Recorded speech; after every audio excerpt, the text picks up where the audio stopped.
Air India के विमान में बड़ी गड़बड़ी सामने आई है।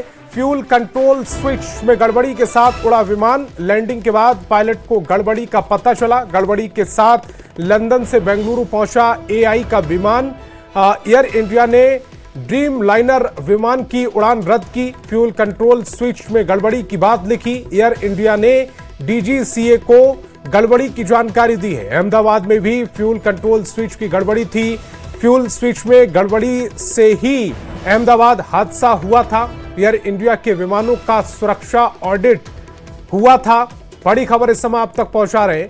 एयर इंडिया के विमान में बड़ी गड़बड़ी सामने आई है। फ्यूल कंट्रोल स्विच में गड़बड़ी के साथ विमान उड़ा। लैंडिंग के बाद पायलट को गड़बड़ी की जानकारी हुई।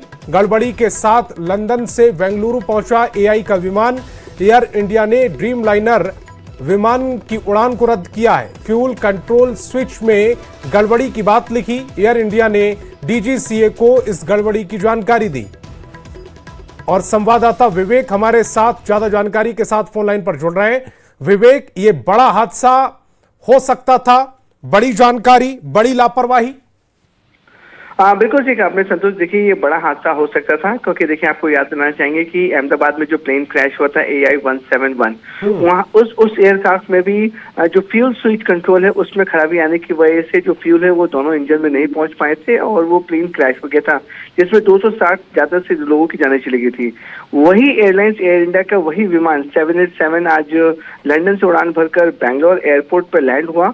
लैंड होने के बाद पायलट ने देखा कि उस एयरक्राफ्ट की जो फ्यूल स्विच कंट्रोल है वो तकनीकी रूप से खराब है और वो लॉक नहीं हो पा रहा है। तो उसको लेके बड़ा गंभीर है कि इतना इंपॉर्टेंट स्विच है वो लॉक नहीं हो पा रहा है। क्योंकि देखिए, जब अहमदाबाद क्रैश हुआ था तो डीजीसीए ने सभी एयरलाइंस को बोला था कि जिनके पास बोइंग 787 और 789 है उनका फ्यूल स्विच को लेके ऑडिट होना चाहिए। और ये सारे एयरक्राफ्ट का ऑडिट हुआ भी। ऑडिट में पाया गया कि सारे एयरक्राफ्ट जो है बिल्कुल ठीक है। लेकिन एक साल के अंदर अंदर इस तरह की घटना अपने आप में सवाल खड़े करती है कि आखिरकार मेंटेनेंस किस तरीके से हो रहे हैं, ऑडिट किस तरीके से हुआ था। कि जो एयरक्राफ्ट अहमदाबाद में जो प्लेन क्रैश हुआ था वो भी बोइंग 787 था और इसमें जो घटना में जो तकनीकी खराबी पाई गई वो भी बोइंग 787 है। इसलिए डीजीसीए काफी ज्यादा सीरियस है और उसने साफ तौर पर कहा कि इस पूरे मामले की जांच होनी चाहिए कि आखिरकार ये जो फ्यूल स्विच इंजन है वो लॉक क्यों नहीं हो रहा था। संतोष। विवेक, इस तमाम जानकारी के लिए आपका बहुत बहुत शुक्रिया।